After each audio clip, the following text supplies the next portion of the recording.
Well, first of all, let me just explain the top bit of this video, which you might be wondering, what the hell do you know about the menstrual cycle? You're a dude. Well, the answer is not a lot, but I have learned some stuff, some important stuff, as it relates to exercise, health, and fitness. Seems why I'm a dude, but I have hundreds of women over the past 5 years, so it kind of made sense for me to learn a little bit more about the female physiology and how it relates to losing weight, getting toned up, and getting strong. Obviously, significant differences between men and women. Um, what is going on? Is this still live? Or am I still live? Ooh. Hold on. Am I still live? What's just happened? Oh yeah, I am still live. Anyway, so where was I? So anyway, I'm referencing a book where I've learned this information from. This isn't stuff that I've picked up for my own physiology for obvious reasons. So just so you know, this is this book here. I've discussed this many times before, with in previous groups and in the past and with clients and things like that. So it's a good point of reference if you want to check this book out. This is where I'm getting this information from.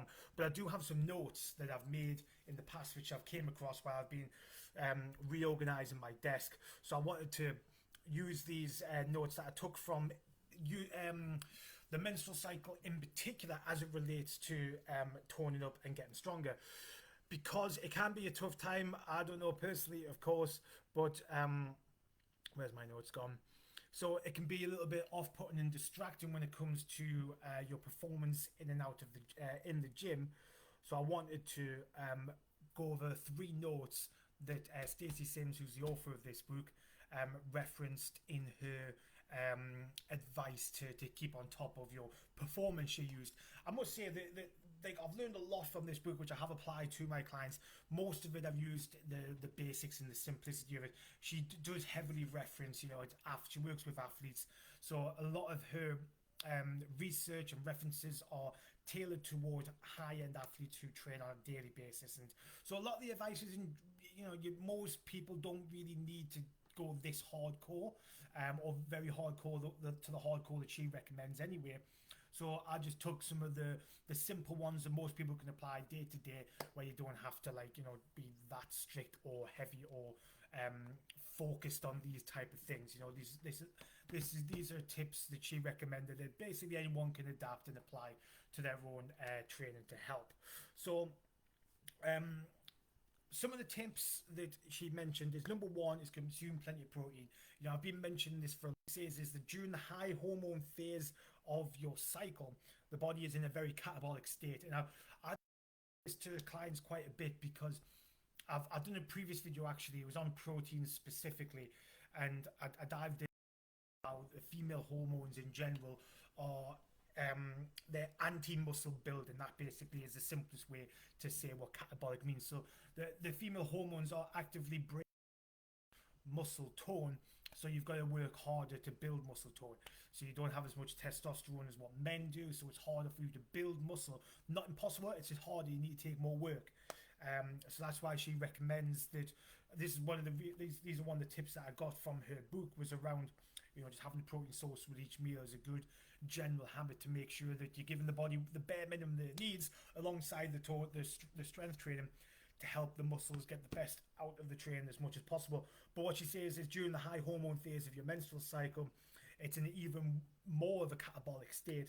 So it's essential during that time, especially when you're doing some hard exercise, to consume more protein, which will help you perform better, so you don't feel as tight and as stiff and as tired. Number two is around cramping, which I have obviously nothing related. I don't know anything about cramping. So this is a direct quote from her book.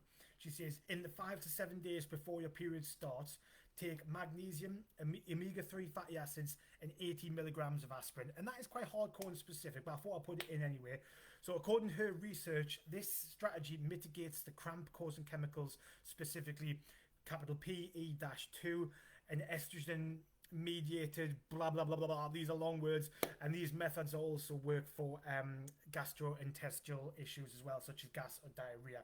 So You can rewatch that. You don't need to know all the scientific stuff. Again, this is what I'm saying about the hardcore references to, scientific and athletic nature, which most people don't need to know. But it's the tips they can take on board, because cramping can be off-putting. It can put you off wanting to train. I'm assuming, I don't know from my personal experience, of course, but I can imagine it being very uncomfortable. And this is the tips that she recommends to her athletes to help them train, get through those processes so they can stay consistent and keep on top of their training for best toning results. And that can be applied to anybody who is wanting to tone up, get stronger, lose weight, who's not an athlete. These type of things that can put you off on your journey and slow you down, or make your training inconsistent. So hopefully this can help. Likewise with the first one as well is headaches. And these can be mitigated by consuming NO-rich foods, which I think was nitric oxide rich foods such as pomegranates, watermelon, and spinach in the days leading up to your period. And Stacey says, this is a quote, "This will help reduce the severity of the shift in blood pressure right before the start of your menstrual flow."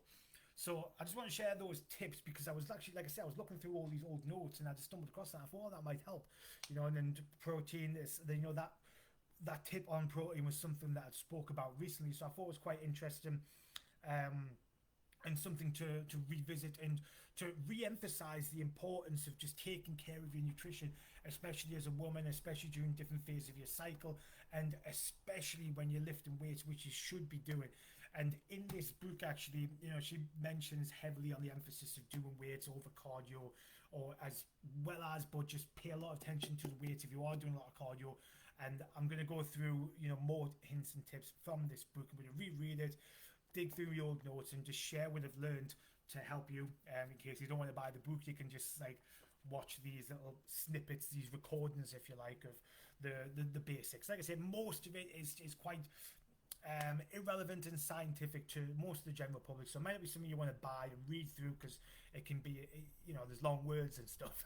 There's not very many good quality pictures to guide you through the hard words. You've got to Google words and stuff, and thesauruses and dictionaries, and that sounds like a pain, which it does to me.